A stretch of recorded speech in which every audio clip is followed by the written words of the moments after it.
Buen día, bienvenidas y bienvenidos a un video muy especial. En el video de hoy hablaremos de la perspectiva de género, pero en manos de abogadas penalistas. Comenzaremos con el desarrollo del tema en 4 secciones diferentes, 4 ópticas diferentes.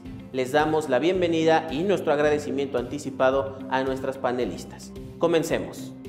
Para este primer bloque vamos a hablar de un tema muy puntual que tiene un enfoque fuera del derecho pero muy relacionado con él, la materia psicológica.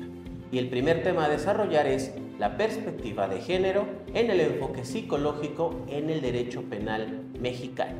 Para desarrollarlo contamos con la asistencia de la abogada Michelle Arciniega, quien además de tener estudios de maestría en la materia penal, cuenta con experiencia en esta rama psicológica. Abogada, por favor, ayúdenos con su tema. Muchas gracias, licenciado Roy. Vamos a empezar con la definición. La perspectiva de género es la metodología y los mecanismos que nos permiten identificar, cuestionar, valorar la discriminación, desigualdad y exclusión de mujeres que pretende justificarse en base a las figuras biológicas entre hombres y mujeres. Dicho de otra forma, con la perspectiva vamos a partir de una premisa muy importante: reconocer la desventaja histórica a nivel internacional que ha tenido la mujer por el simple hecho de ser mujer. Y antes de que se enojen allá en casita, vamos a pensar con honestidad. ¿Qué rol tuvo su abuela y su madre dentro del hogar? Estoy seguro que muchos van a responder que se dedicaron al cuidado de la casa y a la educación y crianza de los hijos. Y a lo mejor ustedes lo ven como algo normal, como algo inherente en el matrimonio, pero ¿se han puesto a reflexionar más a fondo la situación y los efectos que esto provocó? A lo mejor mamá quería ser doctora, pero papá le dijo que no, que tenía que quedarse en la casa a cuidar de los hijos y del hogar. A lo mejor la abuela quería cumplir su sueño profesional y ser ingeniera, pero el abuelo y el resto del mundo se encargaron de gritarle que no, que la ingeniería es cosa de hombres. Estoy segura que más de uno se identifica con estas historias. Y es aquí donde podemos dar ese primer paso y decir con los ojos abiertos y con toda honestidad que la mujer ha sido excluida sistemáticamente de muchas cosas por el simple hecho de haber nacido mujer. Y es que cuando hablamos de perspectiva, también hablamos de igualdad. Y cuando hablo de igualdad, no me refiero a que la mujer pueda cargar el garrafón o el tanque de gas, o que incluso en un escenario de violencia, el hombre pueda golpear a la mujer como si se estuviera enfrentando a alguien de su mismo género. No, estamos hablando de un tema de equidad. La equidad de sexos significa que las personas, independientemente de su género biológico, ya sean hombres o mujeres, tienen los mismos derechos, obligaciones y oportunidades. No quiere decir que los hombres y las mujeres tengan que ser idénticos, sino asegurar que las prerrogativas, obligaciones y vías de desarrollo del individuo no sean cuestionadas por su género de nacimiento. El hecho de nacer hombre o mujer no determina lo que puedes o no hacer en la mayoría de las actividades, sobre todo en el campo profesional y académico. Esta perspectiva nos permite identificar más a detalle la importancia de la vida de hombres y mujeres y la relación que existe entre ambos, así como también nos permite cuestionar los estereotipos con los que hemos sido educados. Ahora bien, vamos a hablar sobre la perspectiva psicológica en materia penal. Sí, sé que suena técnico, pero quédate conmigo que te lo voy a explicar de manera clara, directa y con ejemplos. ¿Qué es esto de la perspectiva de género psicológico en derecho penal? Bueno, en palabras simples, es una forma de entender y aplicar la ley penal considerando las diferencias culturales, históricas y psicológicas entre hombres y mujeres. En otras palabras, no juzgar con los ojos cerrados, sino considerar la historia de vida, el contexto emocional y psicológico y cómo estas relaciones pueden llegar a afectar a las personas al momento de cometer un delito o al ser víctima de este.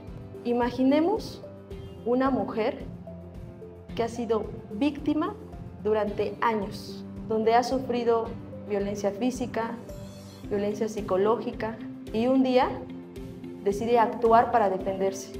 Podemos juzgarla igual que otra persona que actúa en frío sin este contexto. ¿Tiene sentido aplicar las mismas reglas en casos tan distintos? La perspectiva de género nos dice no, detente, escucha, comprende antes de juzgar. ¿Y qué rol tiene la psicología aquí?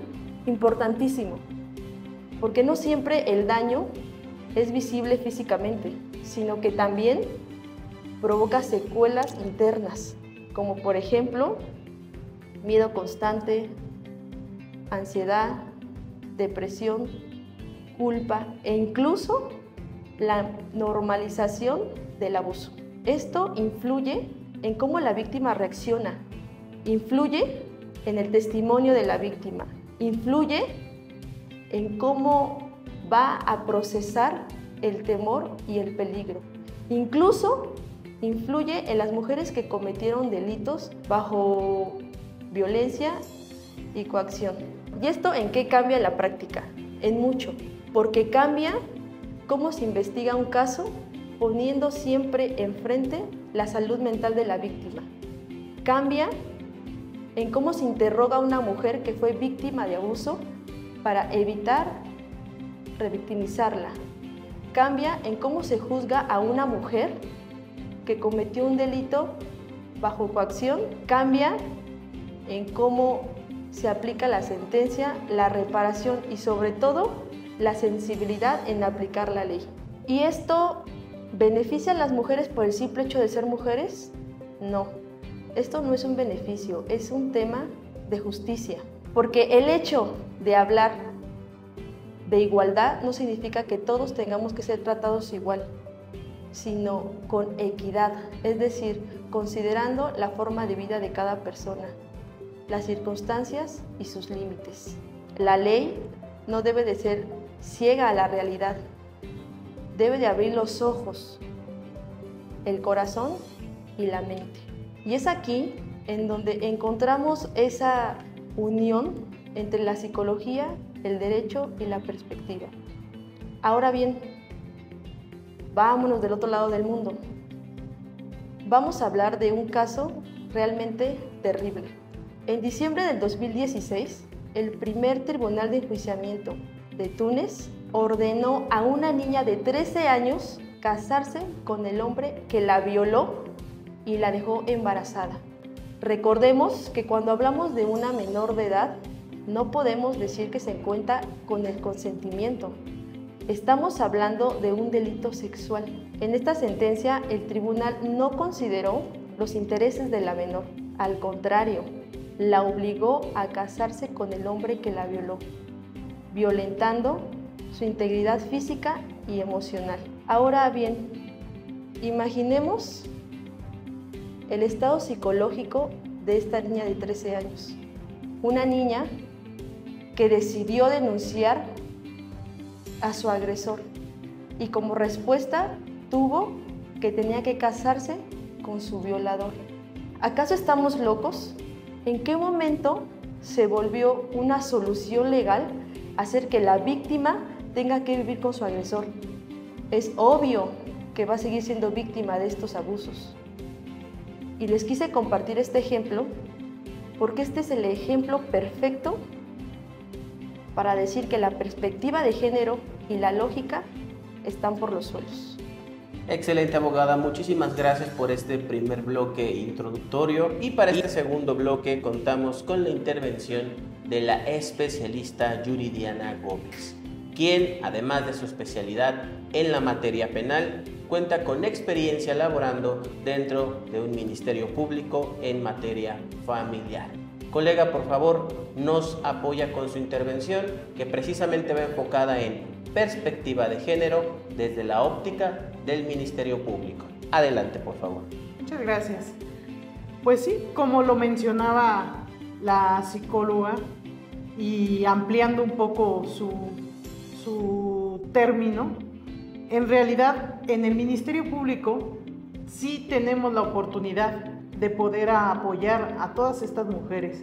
La perspectiva de género anteriormente no era un tema muy importante y tampoco en el Ministerio Público lo hacíamos ver de esta forma.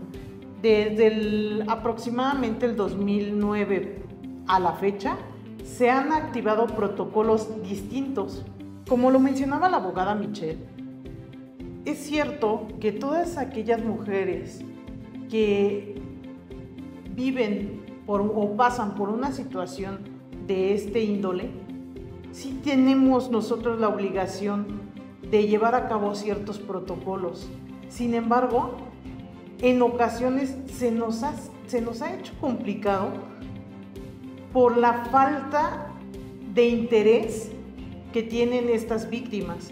Porque estas víctimas, sí, en efecto, nosotros podemos atenderlas y activar todos los protocolos que sean convenientes para salvaguardarlas. Sin embargo, ellas pues no tienen esa facultad de poder decidir llevar a cabo todos ellos. Y esto viene a través de sus raíces, a través de la forma en que nuestros ancestros nos educaron. Es difícil para una mujer, ya estando en el Ministerio Público, poder llegar o poder tomar esa decisión de afectar, o no de afectar, podríamos decir, de exigir un derecho que ellas tienen. Sin embargo, para ellas no es un derecho, para ellas es atacar a esa persona a la que debieron amar, a la que debieron respetar. Pero hasta este momento, todos estos protocolos que nosotros iniciamos como autoridad, aunque ellas no pudieran o no aceptaran estos derechos, nosotros como autoridad debemos de imponerlos.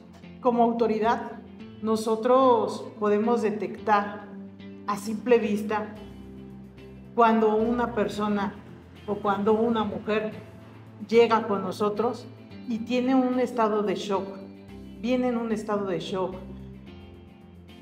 Muchas veces no nada más son las cuestiones físicas, porque hay lesiones físicas, pero también hay lesiones psicológicas en su forma de actuar, en su forma de vestir, en su forma de dirigirse hacia nosotros.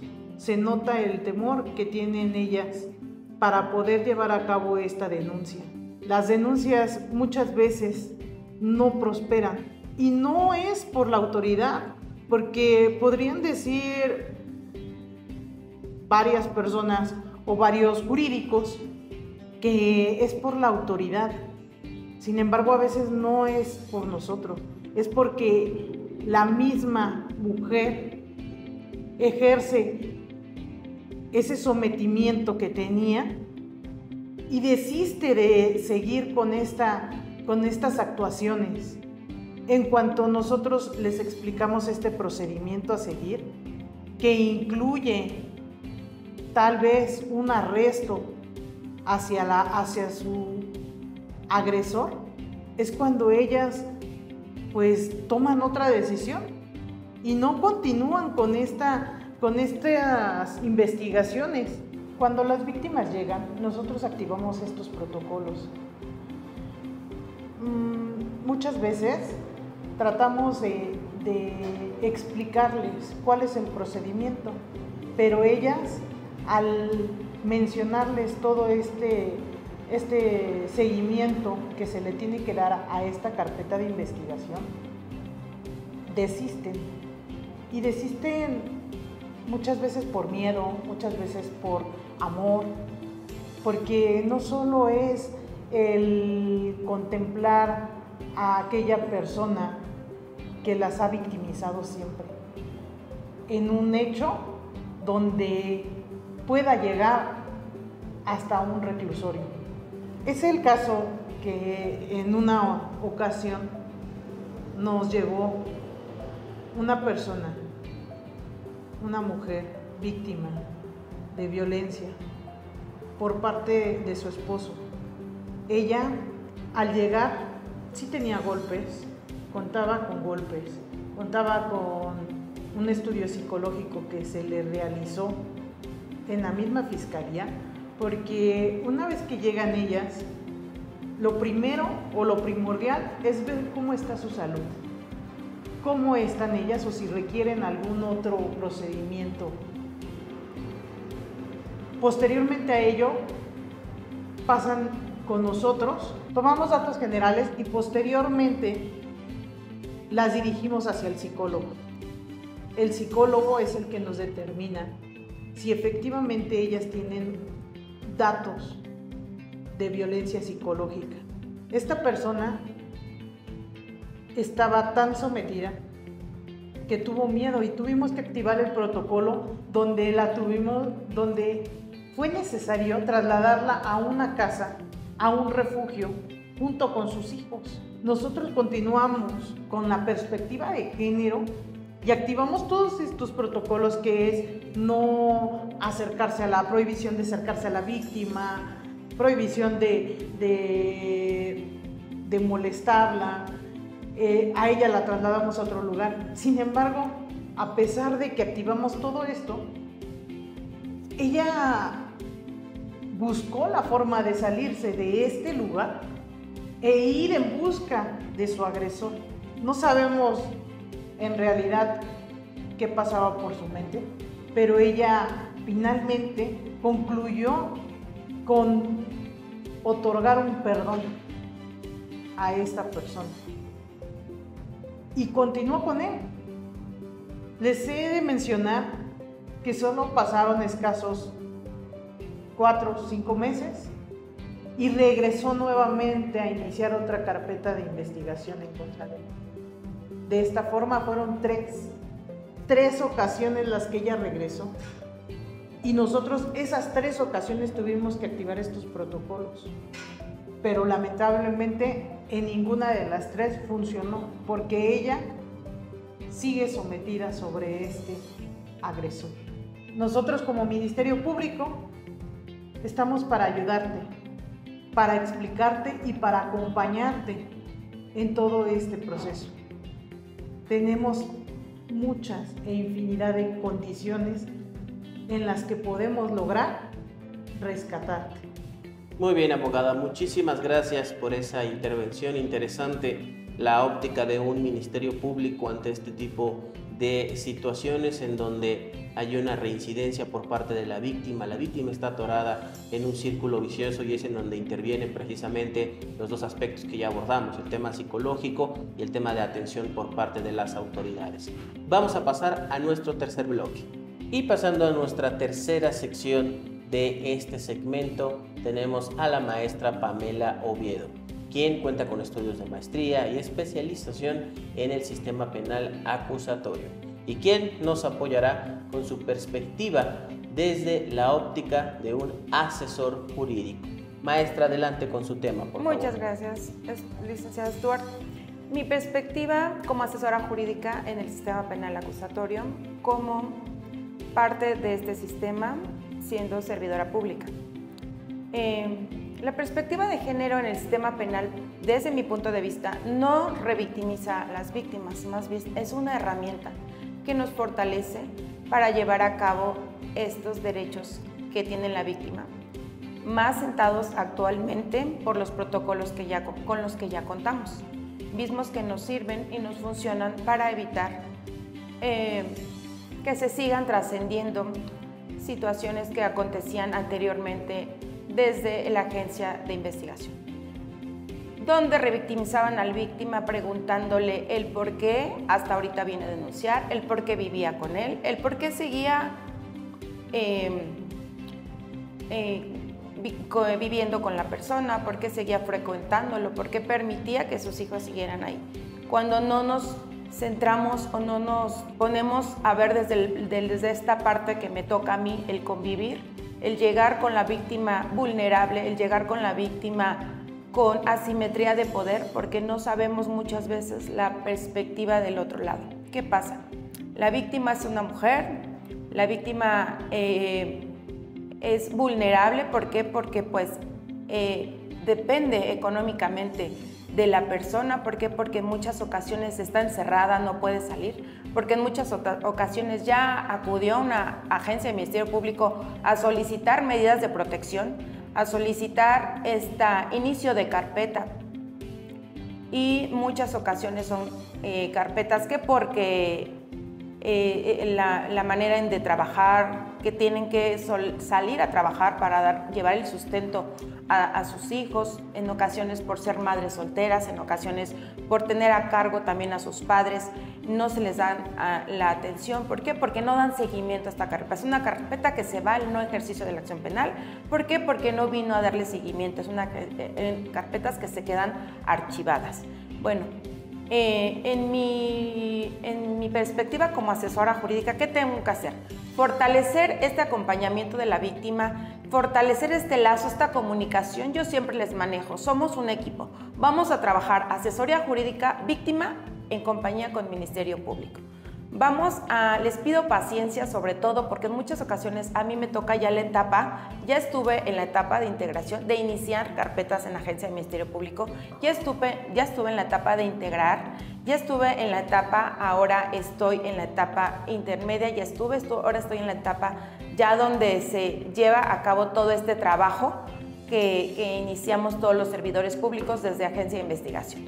Y estamos en el juicio. En el juicio muchas veces llevamos hasta varias audiencias donde no podemos iniciar el juicio por diversas situaciones. Tenemos ahora protocolos que nos ayudan a garantizar estos derechos hacia las víctimas, hacia los menores, hacia las víctimas indirectas en delitos como tenemos el feminicidio, donde son personas que en muchas ocasiones se tardan en comunicar. ¿Por qué? Porque los teléfonos celulares ya los cambiaron, porque ya no sabemos dónde viven y se enteran el juicio en ocasiones y no podemos iniciar los juicios. ¿Por qué? Porque no han sido citadas legalmente. Una vez que han sido citadas las personas legalmente, iniciamos este proceso que yo les digo que es llevar a cabo los protocolos con perspectiva de género. ¿Qué es esto? Pues que verifiquemos que realmente se hicieron dictámenes psicológicos de antropología social, de psicología para ambas personas, como para el imputado, garantizar los derechos del imputado, como para la víctima.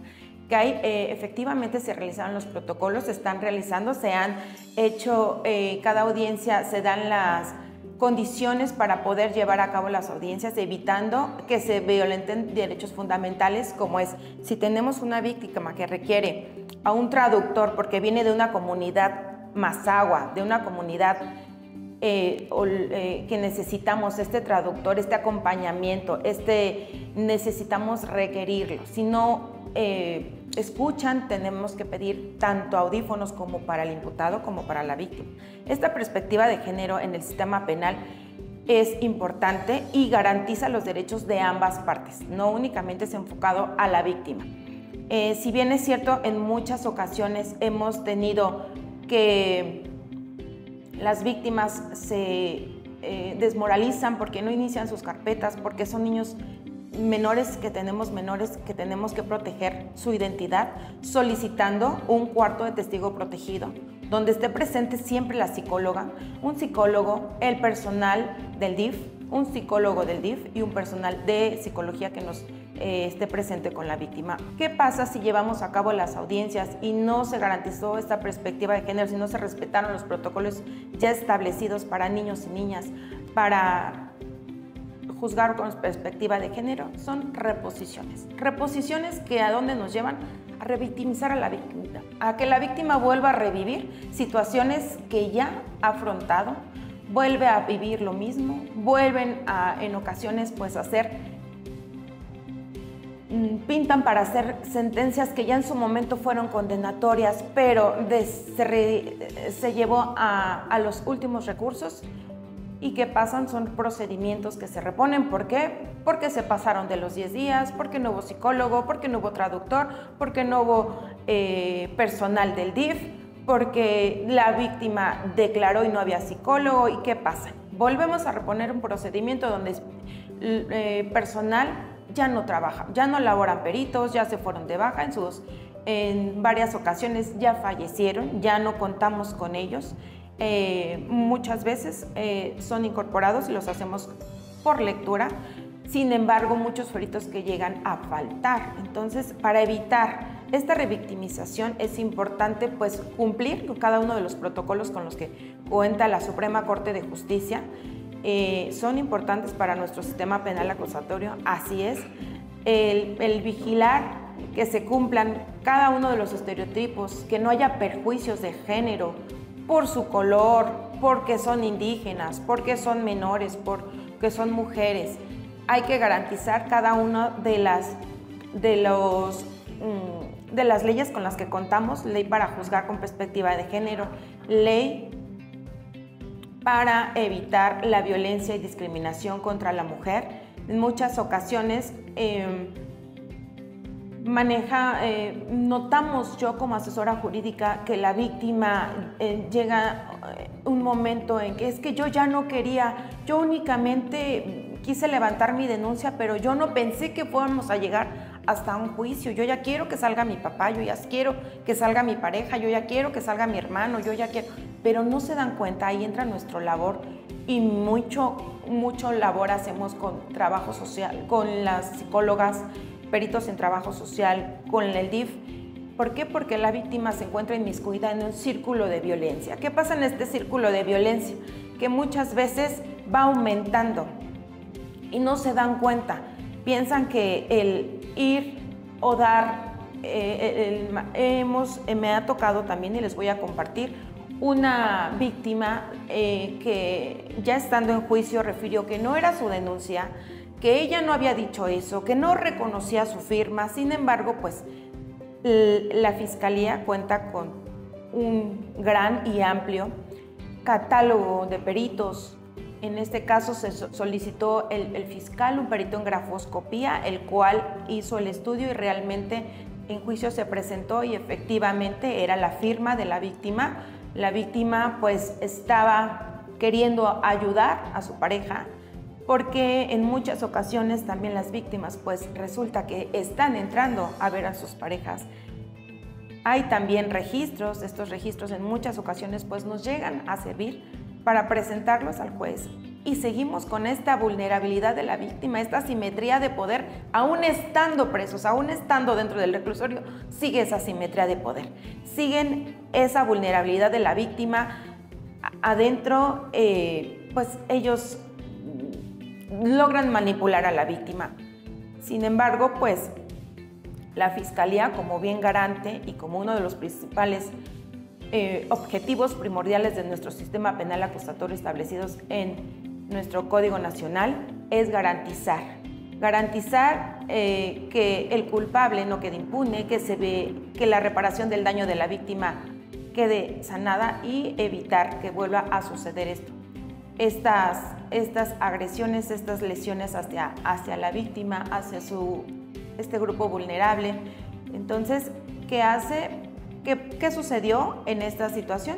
Pues se logró demostrar que estaba la víctima en un círculo de poder, en un círculo de la violencia, y pues ya el juez, ponderando cada una de las pruebas que se presentaron tanto de la Fiscalía como de la defensa, pues él emite su resolución. Respecto a él, los jueces siempre juzgan con lo que uno les presenta, con los dictámenes que hay, y en muchas ocasiones la víctima cuando llega a dar su testimonio solita demuestra esta asimetría de poder, esta vulnerabilidad con la que todavía, aún estando ya la persona acusada presa, sigue estando vulnerable, sigue teniendo ese poder sobre ella, sobre sus pensamientos, sobre su vida. Entonces aquí lo que yo les puedo compartir como asesora jurídica, sí, es muy importante vigilar que se respeten y que se lleven a cabo los protocolos que establece la Suprema Corte de Justicia. En cuanto a los menores, también proteger siempre que el menor no esté en la audiencia muchas veces antes ellos siempre están en cuarto de testigo protegido. El proteger que este menor de edad, una vez que esté en cuarto de testigo protegido, no esté antes del tiempo de que él vaya a rendir su testimonio. Tiene que estar él afuera. Su representante tiene que estar, rinde su testimonio, y hasta que el menor se le informa al juez va a rendir su testimonio, se le ingresa al menor al cuarto de testigo protegido para evitar que él vuelva a ver a su agresor y evitar esta revictimización. Únicamente él ve al juez y el juez ve al menor en todo momento con su representante del DIF, su psicólogo presente. De esta manera evitamos es como la perspectiva de género se apoya, se lleva a cabo, se vigila, se respeta y es garante en nuestro sistema penal. Es lo que yo les puedo compartir como asesora jurídica respecto a mi labor a diario en las salas de oralidad. Para mí, la perspectiva de género no revictimiza. Para mí es importante nuestro sistema penal acusatorio y es garante de los derechos de las víctimas, de los menores, así como de los acusados. Mucho gusto, es un placer haber estado con ustedes. Me despido dándoles y mandándoles un cordial abrazo. Muchas gracias. Muchas gracias, maestra. Definitivamente la coadyuvancia entre el asesor, la asesora jurídica y el Ministerio Público dentro de la perspectiva de género juegan un rol importantísimo. Pero vamos a ver la contraparte, la defensa. Y esto lo abordaremos en nuestra cuarta sección. Y para finalizar nuestro cuarto segmento, la maestra Karen Ávila, quien nos va a comentar acerca de su perspectiva, acerca de su experiencia como defensora. Entonces, maestra, por favor, apóyenos con su tema, la perspectiva de género desde la óptica de los y las defensoras. Adelante. Claro que sí, muchas gracias. Fíjense qué temas tan importantes y qué conclusiones, ¿no? Vienen arribando mis homólogas. Sin embargo, yo vengo a manifestar algo completamente diferente, ¿no? Porque difieren todas y cada una de las cuestiones que acaban de ellas manifestar. Para mí la perspectiva de género es una idea irreal que viene a cambiar todo nuestro paradigma. Desde el momento en el cual se le denomina a una mujer como vulnerable, sabiendo que actualmente somos más de... está configurado, ¿no? Y está comprobado que existen más mujeres tituladas que hombres en cuanto a la menoría de 35 años, ¿no? Existen más hombres ninis que mujeres. Entonces, siento que este aspecto nos ha venido a tachar a las mujeres en cuanto a todas estas circunstancias de vulnerabilidad. Yo sé que a lo mejor no pudiésemos tener, ¿no?, la misma fuerza de un hombre. Yo sé que a lo mejor existen mujeres que por el hecho de que estén embarazadas se considera grupo vulnerable. Existen mujeres que no tenemos las mismas condiciones. Pero todo esto viene a cambiarnos y muy importante en lo que hoy llamamos nuestro derecho penal. ¿Por qué?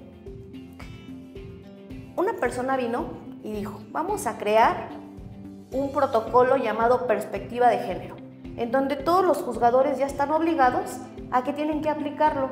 No es si quieres o no, o es opcional, es sí o sí, ya es de manera oficiosa, ya está determinado, ya la Corte se pronunció al respecto.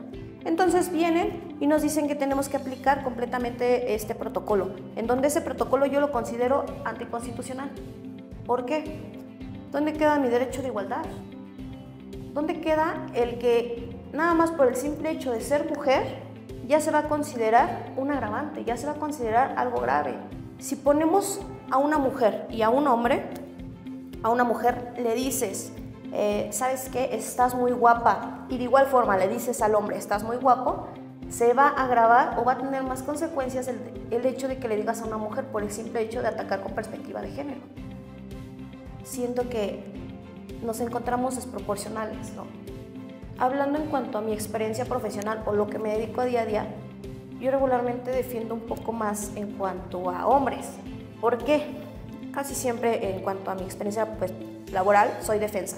Con defensa me refiero a que yo defiendo a la persona que supuestamente comete el hecho delictivo, ¿no? La persona que supuestamente comete aquel delito o aquella intención de poder dañar a alguien, ¿no? O bien el delincuente, llamámoslo etiquetamente mal, ¿no? Casi siempre defiendo a esta persona y yo les puedo decir, el poder configurar un elemento probatorio en cuanto a un juicio, cuando se ataca con perspectiva de género, es bien difícil. ¿Por qué? Uno de los elementos importantes en cuanto a nuestro sistema penal acusatorio son los principios del derecho, ¿no? Uno de los principios más importantes es el principio de presunción de inocencia. Y no puede ser posible que cuando se está cometiendo un delito, o bien presuntamente un delito en contra de una mujer, este principio me lo están violentando desde el primer inicio. De igual forma, en cuanto al principio de igualdad, como bien lo mencionaba en un inicio, ¿no? Esto lo contempla nuestra Ley Suprema, la Constitución, y por el hecho de ser mujer, siempre se va a poder conllevar situaciones de menoridad hacia el hombre.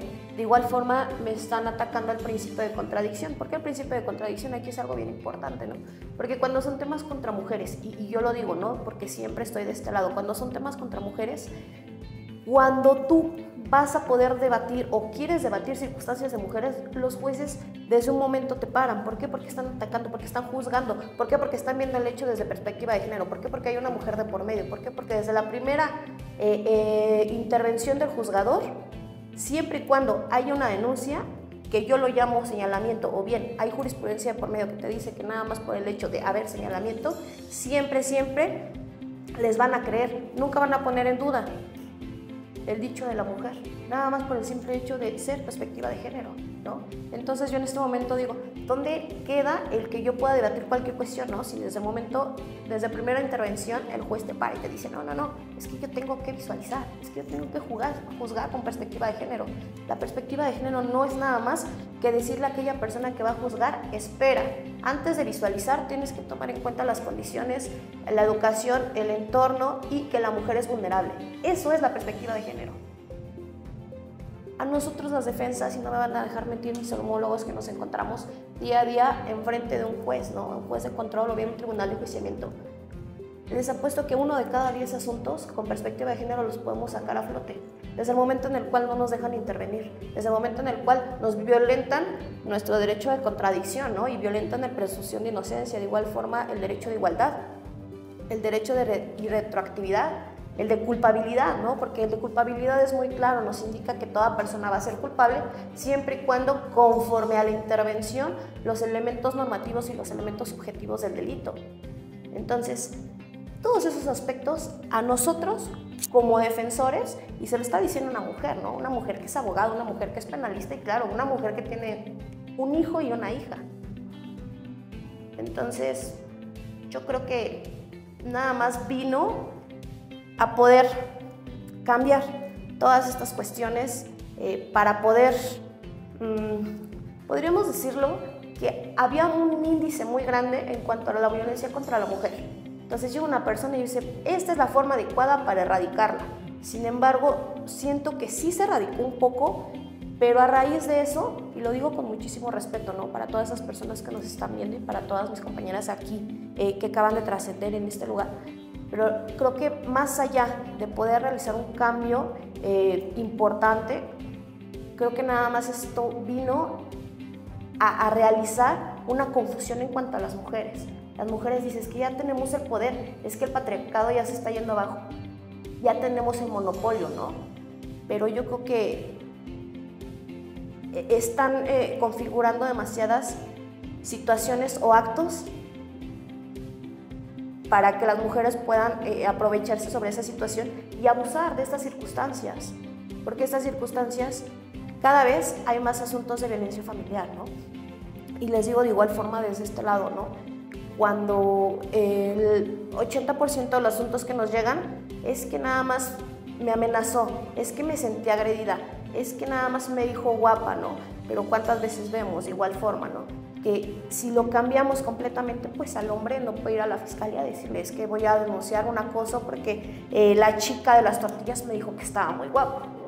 Yo siento que se encuentran los hombres en diferencia o desigualdad y de igual forma aspectos desproporcionales. Ahora bien, les voy a comentar rápidamente. Tengo un asunto muy importante, este es mediático, obviamente voy a referir en cuanto a anonimato, pero es de feminicidio, aquí soy defensa, ustedes van a criticar, pero es que ¿por qué vas a defender al hombre que supuestamente mató a la chica, no? Y no la mató, yo les puedo asegurar, derivado de las pruebas, ¿no? Que se encuentran en la carpeta. Y aquí se realizan en este asunto 2 necropsias. Una dice que la chica no la mató esta persona, ¿no?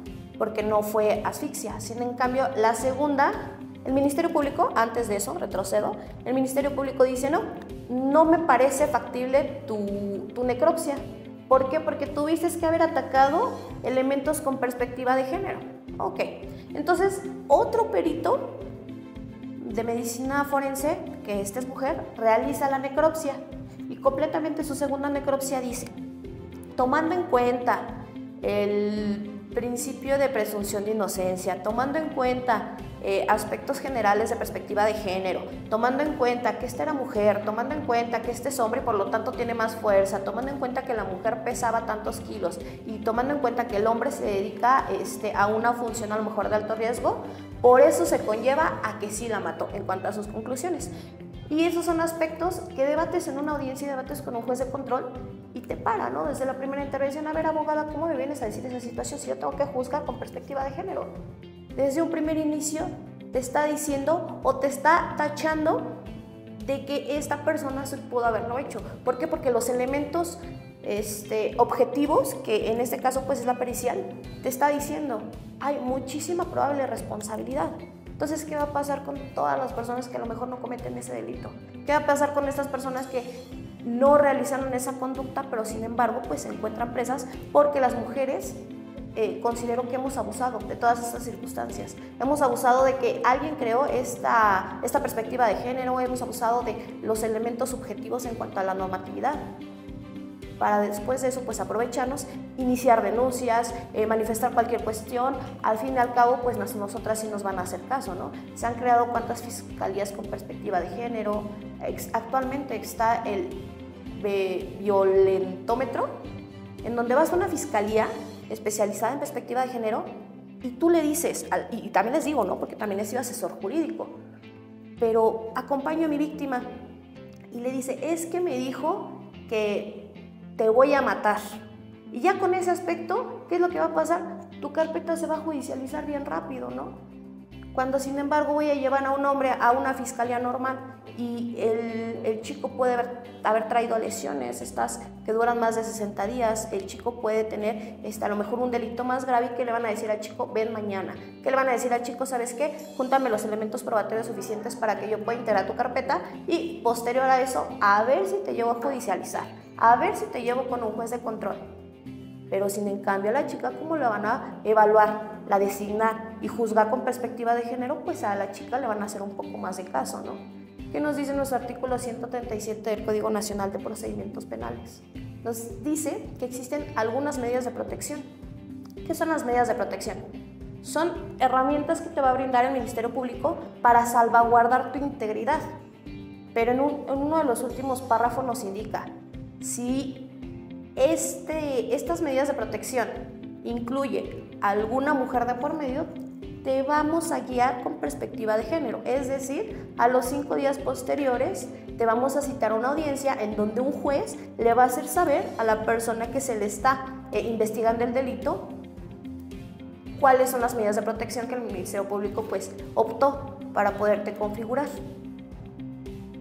Pero repito, en otro tipo de asuntos, pues este tipo de consecuencias o este tipo de actos no se llevan a cabo, nada más por el simple hecho pues de ser mujer. No digo que esté mal, como les repito, ¿no? Yo soy mujer, yo tengo una hija, pero también me pongo a pensar, el día de mañana, ¿cómo voy a poder explicarle a mi hijo, ¿no? ¿Sabes qué? Si vas en el metro, no se te ocurra voltear a ver a alguna mujer, no se te ocurra poder decirle un piropo a una mujer que a lo mejor estés cotejando. ¿Por qué? Porque el día de mañana cualquier mujer va a poder realizar ese abuso que tenemos actualmente ante toda la autoridad para poder conllevar hasta una denuncia, para poder conllevar hasta un encarcelamiento, ¿no? Y esa es mi opinión.